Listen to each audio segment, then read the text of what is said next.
Hello, non-sports fans. My name's John. This is my good friend Brett, and we're back. Sports Poser. If you don't like sports or don't know anything about sports, you're in the right place. So, Brett, how are you? I'm good, buddy. It's been way too long. I'm really glad to get a chance to talk about the World Cup for a number of reasons that we will discuss. Yes, football. So, I'll start with the obvious. Why is this a big deal?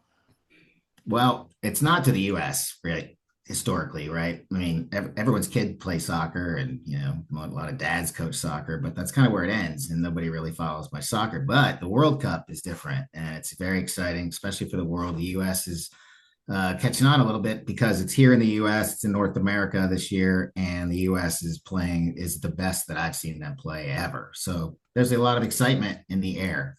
Yeah, it's a pretty big invasion of the U.S. right now from a bunch of countries, but it seems to be going pretty well. Yeah, and then nice to hear some nice stuff about the U.S. People come over and say, I didn't realize every American's not an asshole. Like, oh, that's nice. You actually have good food, and everyone isn't fat, and there's beautiful things here, and it's just been refreshing to see everybody come and appreciate the United States, and it's made me appreciate our country even more. And what a great time to be appreciative. What is tomorrow? Tomorrow is the 4th of July, buddy. 250th anniversary. It's pretty substantial, right? It is. And so, what great timing that we're in this world global tournament on right around this time.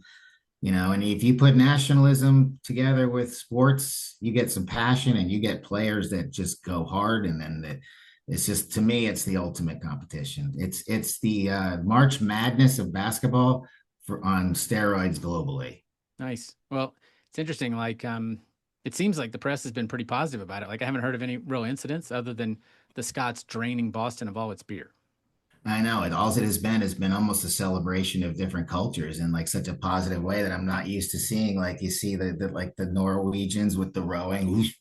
Yeah. Like I wanted to be a Norwegian so bad and be immediately, and then you see like the Senegal cheers that they do, and I mean, there's just all kinds of, and then like you said, the Scots took over Boston. I literally think they drank all the beer in that city, and when they left, they were hugging Bostoners, and Bostoners were like, "Please come back." And the Patriots owner wants to have a game in Scotland now, so I think it's really done some good repair of the United States reputation because our government has given us a bad taste. I mean, all of our governments have, but our people here, I mean, we're not bad, you Yeah, know. everybody's just people, right? Yeah, yeah. Your country is the people, not the government, you Yeah, know. absolutely. All right. Well, it's a pretty interesting structure. It looks like there's 48 teams, you said, and then a series of groups. But like, how do you get here? Because obviously there's almost 200 Yeah. countries on the planet. How do you get to one of the 48? Yeah. So why is it every 4 years? You ask yourself. Well, it takes that long to qualify because 200 countries all try out for this. So there's regional competitions in North America and Australia. They all compete against those countries in those areas. The winners of those compete for 3 years, eventually qualifying for the World Cup, which was 32 for the last 21 World Cups, but it's actually 48 this year. So it expanded. So you have more countries coming here to visit the US. And so you've got a qualifying period that's very, very difficult. It whittles it down to 48 teams. And then they break those up into brackets of four called groups. They all four play each other once. The top two teams out of those groups advance to the knockout round, which is the final 32. They add a couple of wild cards of third place finishes, whoever finished the highest. And then at that point, whoever loses goes home. And that's where we are right now. Right. Got it. Well, this has been a great geography lesson for me anyway. I've been looking up where countries are and what their abbreviations are. Yeah, no So, kidding. pretty cool. But like, um, the two things I've noticed, I start with the first one, which is like, who are the top teams in your mind? Who are the So, favorites? well, FanDuel or the betting odds are France, 34% chance of winning. Argentina, 19% chance. So those are the two best players. Mbappe plays for France and Messi plays for Argentina. And then Spain is like a 12% chance. And it kind of trickles down from there. And the United States has got a 3% chance of winning the World Cup. So what you're saying is there is a chance. That's what I It's get. the and it's the best chance we've had in a long time, and it's 3%. So, Yeah, you know, you man, mentioned a couple of the top players. Like that's awesome. It seems like the stars are shining this time around. You're exactly right. So the best players in the world are really showing out. Mbappe, who I said, Kylian Mbappe, the French assassin. That guy's insane. He scores every game. He's going to be the all-time leading scorer, probably the greatest player of all time when he's done, I think. You got Messi, who if he's on tonight at 6. I hope this is aired before then. If you want to watch the best soccer player in the world right now, at 38, is Messi. He's amazing. That's crazy. Ronaldo, 41 years old, still look like he's sculpted out of rock for Portugal. He scored yesterday in a penalty kick. He's trying to get a World Cup to make his stand as maybe one of the greatest players ever. You got that Viking freak, Erling Hargard in Norway, who's got the flowing locks, who's just insane. If you watch him play, he's incredible. And then, of course, you've got England always in it with Harry Kane. And Harry had 2 goals yesterday to bring England back. And honestly, I think you could start calling him Sir Harry Kane very soon. They may be. They may be calling him that. So that wasn't too bad, was it? That was fantastic. I thought you did great. So Harry. Question for you. Like, it seems like most of the league teams come from what? South America, Europe. Like, that's not a huge portion of the population. Is that accurate? Yeah, it's weird, right? I did a little research on this. Asia has 5 billion people. Africa has 1.6 billion. The Earth's 8 billion. So that leaves 1.4 for the rest of us. And that's North America, South America, and Australia. So North America's got 750,000 people in it. Europe's got 750 million people in Europe and in South America. And they've won every single World Cup. There's been 22 World Cups. And the only continents to win are Europe and South America, even though all the population is elsewhere. I think that's fascinating, actually. That's crazy. So, what are we looking forward to? What's coming up this weekend or on Monday or early next week? Well, Monday night is U.S. versus Belgium. Belgium's historically really good. They had a really bad penalty that if you watch the game, they'll probably go over. Our best player, and had to write his name down because it's so hard to say. It's Fabelin Boulogna. God, that's a tough one to say. Perfect. I can't say. He got a red card for a really bad reason on the last game, so he's out. He's not playing on Monday. But they have their best player back up, Pulisic. 2 hard names to say.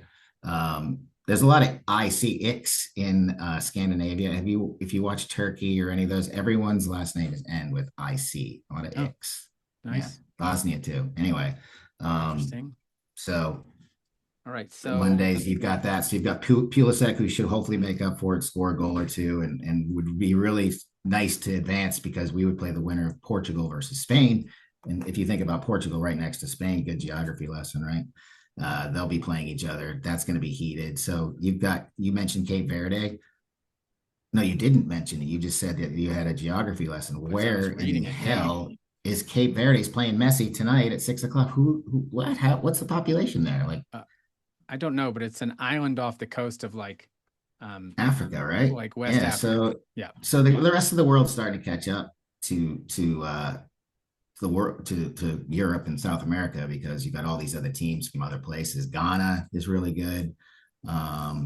You've got who else? Norway's looking good because they got the Viking Warrior, but yeah, it's worth watching. The stars that are playing are worth watching because they seem to really be delivering right now. It's fun. Yeah, and bet on it. If you don't care, just put some money on it, then you will. Oh, good advice for the kids out there today. I like that. Oh, we don't have any kid followers. In fact, we had somebody unsubscribe. Yeah, one. We've lost one. Not cool. We're gonna find you. Yeah, we know who you are. we know who you are. I mean, the memes have certainly been good, but I was kind of hoping for an Iran-USA match that didn't materialize. God, can you imagine what that would have? That'd have been so weird. So Iraq is in this. It was in this tournament. They lost. Iran was in this tournament. I mean, Iran versus USA in a tournament game in the U.S. I think if it was reversed, that would be kind of crazy. Yeah, we played in the World Cup in Iraq, right? That would be interesting. Or Iran. So Italy's not in there, Brett. What's up with that? What's going on with the Italians? I don't know. Maybe I think maybe they just got soft or something in the last couple of years. I don't know. I think coaching's big. We have an Italian coach this year, and he's turned it around. I mean, I think Italians are the best coaches: Valvano, Lombardi, et cetera, et cetera. So, yeah, I think the Italians got to get their act together. Greece didn't make it either. So you've got that. It's hard to get in this tournament. No, you don't just get a pass. You got to earn it. right? So you're saying for the Italians, those that can't do teach is what you're alluding to. Oh, my So father used to say that all the time. His sister is a teacher too. It really very good. pissed her off. That's probably why Well, he did it. well, this has got me up to speed. I hope our fans feel the same way. So, any other closing thoughts? You want to make a last minute prediction?